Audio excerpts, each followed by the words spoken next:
Hi friends, welcome to Soumya's cooking channel. ಇವತ್ತೊಂದು ಉಪ್ಪು ಸಾಂಬಾರು ಮಾಡೋದು ಹೇಗೆ ಅಂತ ಹೇಳ್ಕೊಡ್ತೀನಿ. ಅದು ನಮ್ಮ ಮಂಡ್ಯ ಸೈಡು. ನೆಕ್ಸ್ಟ್ ಟೈಮ್ ಇನ್ನೊಂದು ವೆರೈಟಿ ತೋರಿಸ್ತೀನಿ. ಒಟ್ಟು ಇದು 3 ಥರನೂ ಮಾಡ್ಬೋದು.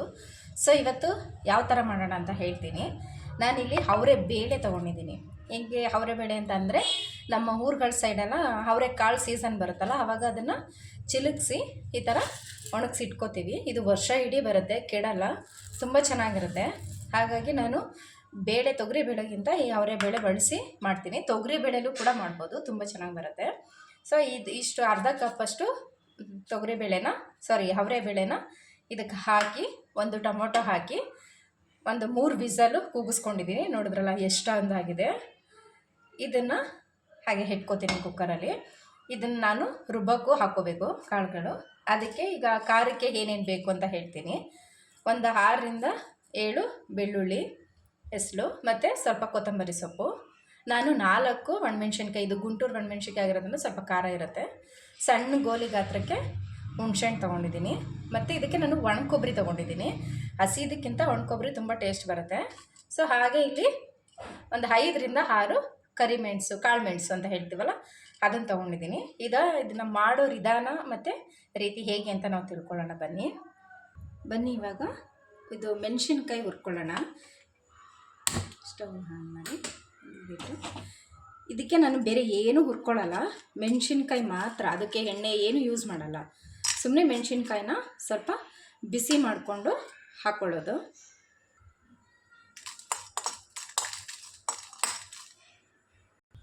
ನೋಡಿ, ಇವಾಗ ಇಷ್ಟು ಹುರ್ಕೊಂಡಿದ್ದೀನಿ. ಇಷ್ಟು ಸಾಕು. ಈಗ ತೆಗೆದುಬಿಡ್ತೀನಿ. ಇವಾಗ ಹುರ್ಕೊಂಡಿದ್ನಲ್ಲ ಮೆಣಸಿನ್ಕಾಯಿ, ಅದನ್ನ ಇದಕ್ಕೆ ಹಾಕೋತಾ ಇದ್ದೀನಿ. ಹಾಗೆ ಇಲ್ಲಿ ಇಟ್ಕೊಂಡಿದ್ದಂತಹ ಕೊತ್ತಂಬರಿ ಸೊಪ್ಪು, ಹುಣಸೆಹಣ್ಣು, ಬೆಳ್ಳುಳ್ಳಿ, ಮೆಣಸು, ಹಾಗೆ ಕೊಬ್ಬರಿ, ಇದಿಷ್ಟು ಹಾಕಿ ಚೆನ್ನಾಗಿ ನುಣ್ಣಗೆ ರುಬ್ಕೊಳ್ಳೋಣ.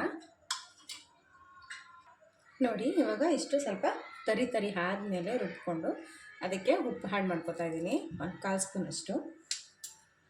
ಮತ್ತು ಇದನ್ನು ರುಬ್ಕೊಳ್ಳೋಣ. ನೋಡಿ, ಈಗ ಇದನ್ನು ನುಣ್ಣಗೆ ಪೇಸ್ಟ್ ಮಾಡ್ಕೊಂಡು ಬಂದಿದ್ದೀನಿ.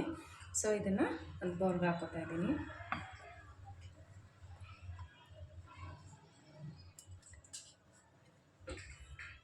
ಈಗ ಇದಕ್ಕೆ ಈ ಜಾರ್ಗೆ ನಾನು ಬೇಯಿಸಿಟ್ಕೊಂಡಿದ್ದಾಗ ಅವರೆ ಬೇಳೆನ ಇದಕ್ಕೆ ಹಾಕೋತೀನಿ.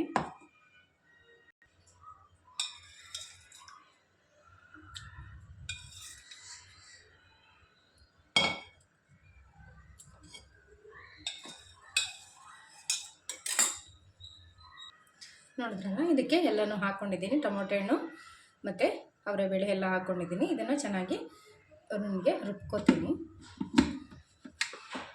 ಅದ್ರ ವಾಟರ್ ಇಲ್ಲೇ ಇಟ್ಕೊಂಡಿದ್ದೀನಿ, ಅದನ್ನ ಆಮೇಲೆ ಯೂಸ್ ಮಾಡ್ಕೋತೀನಿ. ಈಗ ನೋಡಿದ್ರಲ್ಲ, ಈಗ ಇದನ್ನ ಪೇಸ್ಟ್ ಮಾಡ್ಕೊಂಬಂತೀನಿ. ಇದನ್ನೆಲ್ಲ ಕುಕ್ಕರ್ಗೆ ಹಾಕ್ಕೊತಾ ಇದ್ದೀನಿ. ಮತ್ತು ಇದಕ್ಕೆ ವಾಟರ್ ಸೇರಿಸ್ಕೊಂಡು ಕ್ಲೀನಾಗಿ ಇದನ್ನೆಲ್ಲ ತೊಳ್ಕೊಂಡು ಇದಕ್ಕೆ ಮಿಕ್ಸ್ ಮಾಡ್ಕೊತೀನಿ.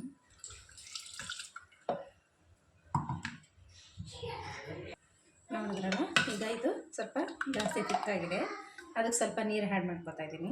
ನಿಮಗೆ ಎಷ್ಟು ಗಟ್ಟಿಗೆ ಬೇಕು ಅಷ್ಟು ನೀರು ಆ್ಯಡ್ ಮಾಡಿಕೊಂಡು ಈ ಥರ ಮಿಕ್ಸ್ ಮಾಡಿಕೊಂಡು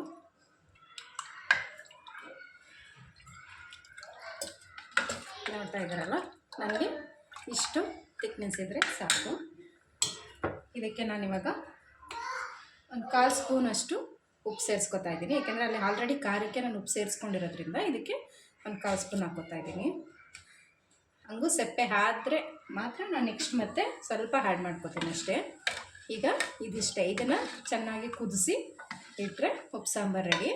ಈ ಸಾಂಬಾರಿಗೆ ಈ ಖಾರನ ಮಿಕ್ಸ್ ಮಾಡಿ ಮುದ್ದೆ ಊಟ ಮಾಡಿದ್ರೆ ತುಂಬಾ ಚೆನ್ನಾಗಿರುತ್ತೆ. ಒಂದು ಸಲ ಬೇಕಾದ್ರೆ ಟ್ರೈ ಮಾಡಿ ನೋಡಿ.